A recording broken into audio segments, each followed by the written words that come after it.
The other day, I learned two new terms, agent boss and frontier firm.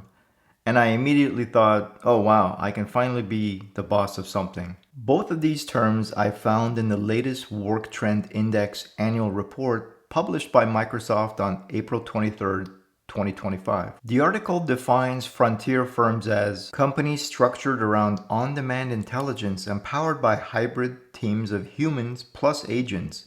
These companies scale rapidly, operate with agility, and generate value faster, and illustrates the journey to becoming a frontier firm in a three-phased approach. Phase 1, humans with assistants. Every employee has an AI assistant that helps them work better and faster. Phase 2, human agent teams. Agents join teams as digital colleagues, taking on specific tasks at human direction.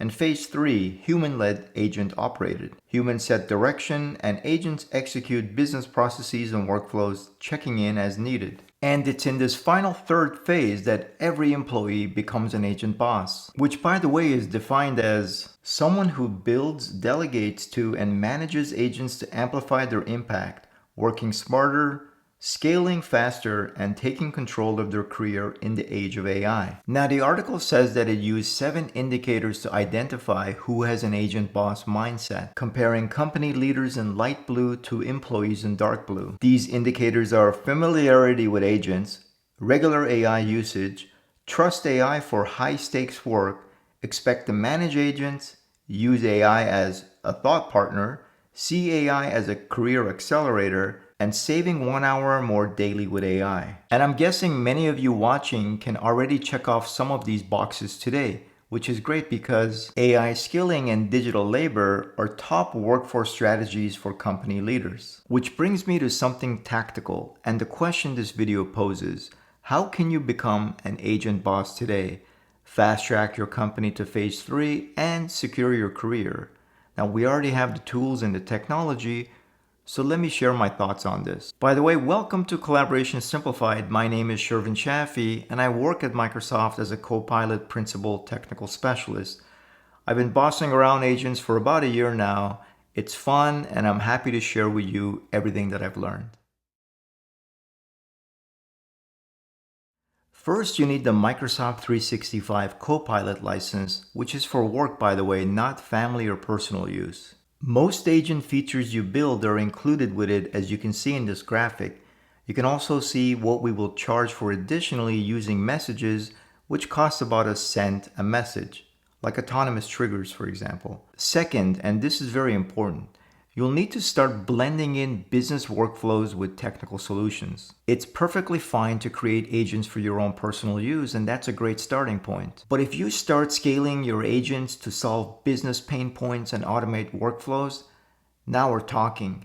You're going to get noticed. Here's some examples of the types of work various lines of businesses are engaged in. What workflow do you think you can automate in your business? Now that we've got some of the basics out of the way, it's time to start thinking about building agents. I propose a crawl, walk, run approach, which overlays nicely with the agent spectrum that goes from simple to advanced. On the simple side, I'd use Agent Builder to build some simple agents, either just for yourself or to share with your colleagues. And as you become more comfortable with agents and want to move to the middle part of the spectrum, now is a good time to get access to Copilot Studio and start building in there. Remember that business workflow and automation tip? Here's one that automates HR vacation booking with a connection to ServiceNow.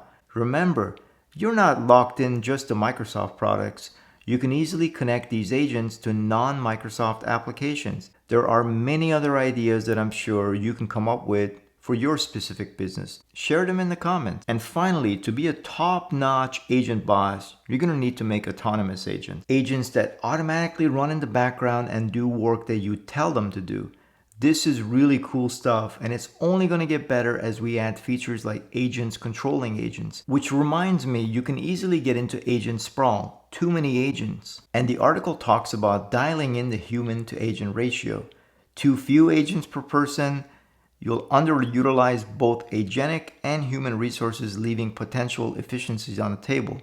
Too many agents per person, this overwhelms the human capacity for applying judgment and decision making, introducing business risk and potential employee burnout. But with the optimal balance, agents enhance productivity and innovation while humans provide robust guidance and oversight. Oh, and as cool as it is to build your own agents, don't forget that there's an app store with pre-built agents that you can use already.